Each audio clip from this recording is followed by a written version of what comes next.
മൊസാദിന്റെ ചാരൻ മലയാളി റിൻസൺ ജോസ് മാനന്തവാടി സ്വദേശി ഇപ്പോൾ എവിടെയുണ്ട് എന്നതാണ് ചോദ്യം. അന്നും ഈ ചോദ്യം ഉയർന്നിരുന്നു. അതായത് ലെബനനിൽ പേജർ ആക്രമണം വന്നപ്പോൾ നിരവധിയായിട്ടുള്ള ഈ പറയുന്ന തീവ്രവാദികൾ ടോയ്ലറ്റിൽ പോലും ഇരിക്കാൻ പറ്റാത്ത അവസ്ഥയിൽ എല്ലായിടത്തുനിന്നും പൊട്ടുകയാണ്, പൊട്ടിത്തെറിച്ചു ചിതറിപ്പോയി. അതുകൊണ്ട് തന്നെ അതിൻ്റെ പിന്നിൽ പ്രവർത്തിച്ചത് ഈ പറയുന്ന റിൻസൺ ജോസ് ആണ് എന്നുള്ള തരത്തിലുള്ള അഭ്യൂഹങ്ങളൊക്കെ ഉണ്ടായിരുന്നു. അപ്പം മലയാളിയായ റിൻസനെ കുറിച്ച് പലരും വാർത്തകളിലൊക്കെ നിറഞ്ഞു. വലിയ ഏജൻസികൾ റിൻസനെ തപ്പിയിറങ്ങി, പക്ഷേ എവിടെ നിന്നും കിട്ടിയില്ല എന്നാണ് എനിക്ക് മനസ്സിലാക്കുന്നത്. പക്ഷേ ഇപ്പോൾ റിൻസനുമായി ബന്ധപ്പെട്ട് എന്തൊക്കെയോ ചില വാർത്തകൾ വരുന്നുണ്ടെന്ന് ഞാൻ മനസ്സിലാക്കുന്നത്. എന്താണ് റിൻസൺ ജോസ് മാനന്തവാടി സ്വദേശിയായ മലയാളി റിൻസൺ എവിടെയാണ് എന്നുള്ളൊരു ചോദ്യം കുറേ നാളുകളായി ആളുകൾ ചോദിക്കുന്നു. ഇടയ്ക്ക് നമ്മൾ തമാശ രൂപേണ ഒരു വാർത്തയെടുത്ത് ഇസ്രായേൽ റിൻസനെ ബഹിരാകാശത്ത് ഒളിപ്പിച്ചിരിക്കുകയാണ്. ഇനി കാരണം ഇറാന്റെയും ഹിസ്ബുള്ളയുടെയും ഹമാസിന്റെയും ഒക്കെ കണ്ണിൽപ്പെട്ടാൽ റിൻസന്റെ അവസ്ഥ എന്താണെന്ന് നമുക്കറിയാം. റിൻസനെ ഭയന്ന്, എനിക്ക് തോന്നുന്നു മൊസാദിനേക്കാൾ ഹിസ്ബുള്ള റിൻസനെ ആയിരിക്കും. റിൻസൺ ജോസിനെ ഭയന്ന് ഹിസ്ബുള്ളയുടെ തീവ്രവാദികൾ ബാത്റൂമിൽ പോകാൻ കൂടി ഭയപ്പെട്ടിരുന്നു എന്നുള്ളതാണ്. കാരണം എവിടെ നിന്നാണ് എങ്ങനെയാണ് പൊട്ടിത്തെറിക്കുന്നതെന്ന് പറയാൻ കഴിയില്ല. കാരണം അരയിലിരുന്നത് ഈ പേജർ വയ്ക്കുന്നവർ മാത്രമേ പൊട്ടിത്തെറിച്ചുള്ളൂ എന്നുള്ളതാണ് അതിൻ്റെ ഏറ്റവും ഇസ്രായേൽ ഇവരോട് കാണിച്ച ഒരു കരുണ എന്ന് പറയുന്നത്. സാധാരണ ജനങ്ങൾ ആർക്കും ഒന്നും സംഭവിച്ചിട്ടില്ല. ഏകദേശം എത്ര 40,000-ഓളം അല്ലേ ആളുകളല്ലേ, എനിക്ക് ആ കണക്കത്ര കൃത്യമല്ല, പൊട്ടിത്തെറിച്ചത് 4,000-ഓളം തീവ്രവാദികൾ, അതിൽ 2-3 കുഞ്ഞുങ്ങൾ കൂടി ഉൾപ്പെട്ടിട്ടുണ്ട് എന്നുള്ളതാണ്. പൊട്ടിത്തെറിച്ചു എന്നുള്ളതാണ്.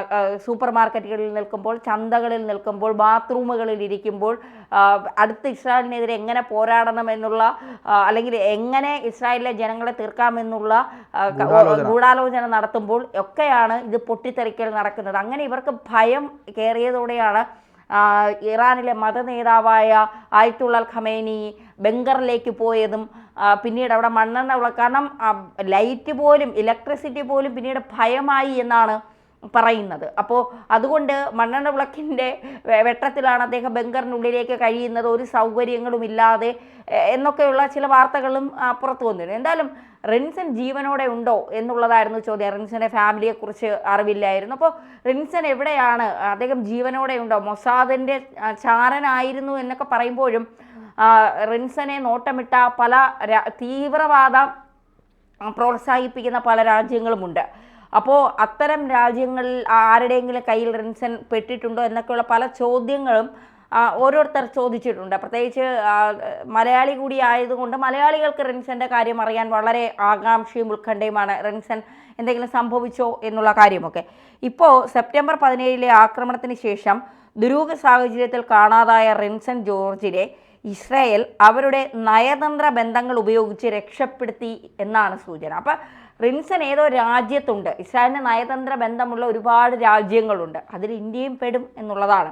അപ്പോൾ ഇന്ത്യയിൽ സുരക്ഷിതനാണോ റിൻസൺ? കാരണം ഇന്ത്യ ഭരിക്കുന്നത് നരേന്ദ്രമോദി സർക്കാരാണ്. അപ്പോൾ ഇസ്രായേലിനെ സഹായിച്ച് നമ്മളെയൊക്കെ പ്രതിസന്ധി ഘട്ടങ്ങളിൽ പല സൈനികരുമായി ബന്ധപ്പെട്ട ആക്രമണങ്ങളിലൊക്കെ അമേരിക്ക പോലും നമുക്ക് ആയുധങ്ങൾ തരാതിരുന്ന സമയത്ത് ഇസ്രായേലിനോട് ചോദിച്ചപ്പോൾ ഉടനടി ഇസ്രായേൽ ആയുധങ്ങൾ തന്നതാണ്. അപ്പോൾ അത്തരത്തിൽ വലിയ ബന്ധം അമേരിക്കയേക്കാൾ കൂടുതൽ ഇന്ത്യക്ക് ഇസ്രായേലിനുമായിട്ടുണ്ട്. അപ്പോൾ ഇസ്രായേൽ ഇന്ത്യയുടെ ഒരു സഹായം ആവശ്യപ്പെട്ടാൽ തീർച്ചയായിട്ടും ഇന്ത്യ സഹായം നൽകും എന്നുള്ളത് ഒരു തരത്തിലും നമുക്ക് സംശയിക്കേണ്ട കാര്യമില്ല. ഇപ്പോൾ റിൻസനെ ഒന്ന് സംരക്ഷിക്കണം എന്ന് ഇന്ത്യയോട് ഇസ്രായേൽ ആവശ്യപ്പെട്ടാൽ തീർച്ചയായും റിൻസനെ ഇന്ത്യ സംരക്ഷിക്കുക തന്നെ ചെയ്യും. അപ്പോൾ ഇന്ത്യയിലേക്കാണോ ഇനി ഇസ്രായേലിന് ബന്ധമുള്ള നയതന്ത്ര ബന്ധമുള്ള മറ്റേതെങ്കിലും രാജ്യത്തേക്കാണോ കടത്തിയത്?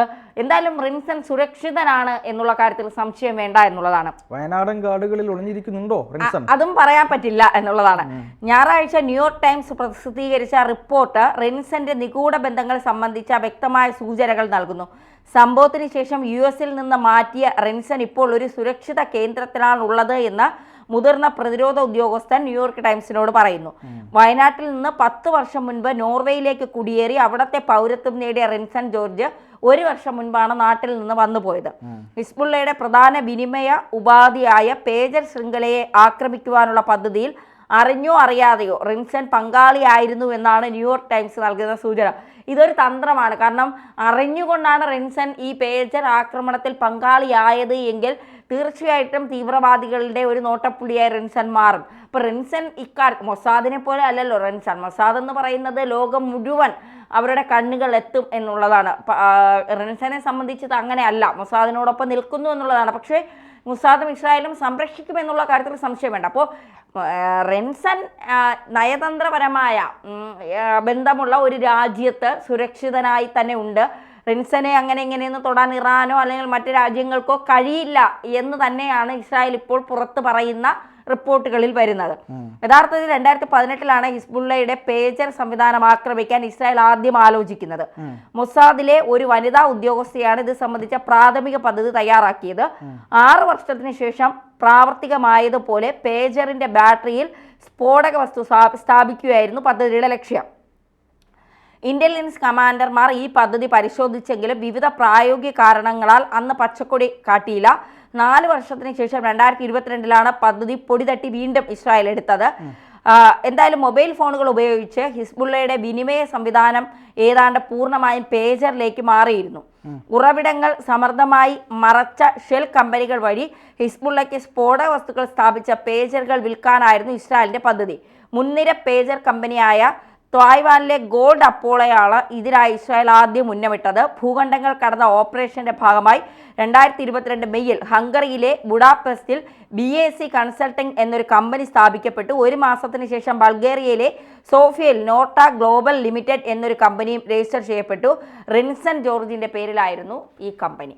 ഇവിടെ നിന്നാണ് പേജർ ആക്രമണത്തിന്റെ തുടക്കം എന്നാണ് ഇറാൻ പറയുന്നത്. പക്ഷേ ഇസ്രായേൽ ആദ്യം റിൻസന്റെ കാര്യങ്ങളൊന്നും വന്നില്ല. പിന്നീടാണ് ആ കമ്പനി ഒരു പുകമറ മാത്രമായിരുന്നു. പിന്നീട് അവിടെ അന്വേഷണ ഉദ്യോഗസ്ഥരൊക്കെ എത്തിയപ്പോൾ അതൊരു കാട് പിടിച്ച് കിടക്കുന്ന കമ്പനിയായിരുന്നു എന്നും അതിനൊരു ആദ്യം അങ്ങനെ ഒരു കെട്ടിടമേ ഇല്ല. പിന്നീട് അന്വേഷിച്ചപ്പോൾ അതൊരു കാട് പിടിച്ച് കിടക്കുന്ന സ്ഥലവും ഒരു കമ്പനി ഉണ്ടായിരുന്നു. ഒരു പേപ്പർ എങ്ങാണ്ട് എഴുതി വെച്ചിട്ട് A4 അങ്ങനെ എന്തോ ഒരു കോഡ് എഴുതി വെച്ച ഒരു പേപ്പർ മാത്രമാണ് അവിടെ കാണാൻ സാധിച്ചത്.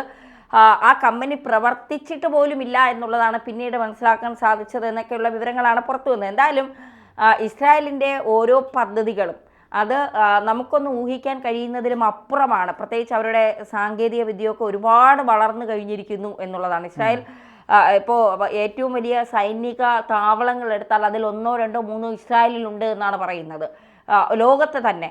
അപ്പോൾ അത്രയും വലിയ സൈനികത. പിന്നെ നമുക്ക് മറ്റൊരു ഏറ്റവും പ്രധാനപ്പെട്ട കാര്യം, ഒരു യുദ്ധം നടന്നാൽ ഒരു രാജ്യം സാമ്പത്തികമായി തകരുന്നത് യുദ്ധം നടക്കുമ്പോഴാണ്. ഇവിടെ യുദ്ധം നടക്കുന്ന സമയത്ത് വലിയ സാമ്പത്തിക ഉയർച്ചയാണ് ഇസ്രായേലിൽ ഉണ്ടാകുന്നത്. ഏകദേശം $378 ബില്യൺ ഇസ്രായേലിന് വേണ്ടി അമേരിക്ക നൽകിയിരിക്കുന്നത്. അതായത് അമേരിക്ക ലോകത്ത് മൊത്തം കൊടുത്ത ഫണ്ടിൻ്റെ പകുതിയോളം ചിലവാക്കിയിരിക്കുന്നത് ഇസ്രായേലിന് വേണ്ടി എന്നാണ് പറയുന്നത്. അപ്പോൾ ആ തരത്തിലായാലും ടെക്നോളജി വൈസ് ആയാലും ഒക്കെ ഇസ്രായേൽ ഒരു തരത്തിൽ സാമ്പത്തികമായി തകരാതെ മുന്നോട്ട് പോവുകയാണ്.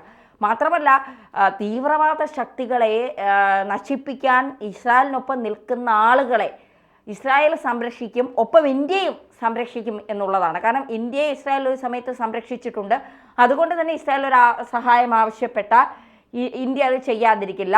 അമേരിക്കയിലെ പ്രധാനപ്പെട്ട സ്ഥലങ്ങളിൽ റിക്സൺ ഉണ്ട് എന്ന് പറയുമ്പോഴും ആളുകളുടെ സംശയം ഇന്ത്യയിൽ റിക്സൺ സുരക്ഷിതമായുണ്ടോ എന്നുള്ളതാണ്. കാരണം ഷെയ്ഖ് ഹസീനയൊക്കെ സുരക്ഷിതമായ ഇടത്തിലേക്ക് മാറ്റാൻ ഇന്ത്യക്ക് കഴിഞ്ഞുവെങ്കിൽ റിക്സനെയും അതുപോലെ അതീവ സുരക്ഷിതമായ സൈനിക മേഖലകളിലൊക്കെ വർഷങ്ങളോളം പാർപ്പിക്കാൻ ഇന്ത്യക്ക് കഴിയുമെന്നുള്ള കാര്യത്തിൽ സംശയം വേണ്ട. അപ്പോൾ റിൻസൺ എന്തായാലും സുരക്ഷിതമായി കുടുംബത്തോടൊപ്പം സന്തോഷമായി ജീവനോടെ തന്നെ ഉണ്ട് എന്നുള്ളത് സന്തോഷപൂർവ്വം പറയുകയാണ്. അതെ, ഇവര് മനസമാധാനത്തോടൊന്നും തീവ്രവാദം നടത്താൻ സമ്മതിക്കില്ല എന്നുള്ളതാണ് അല്ലേ?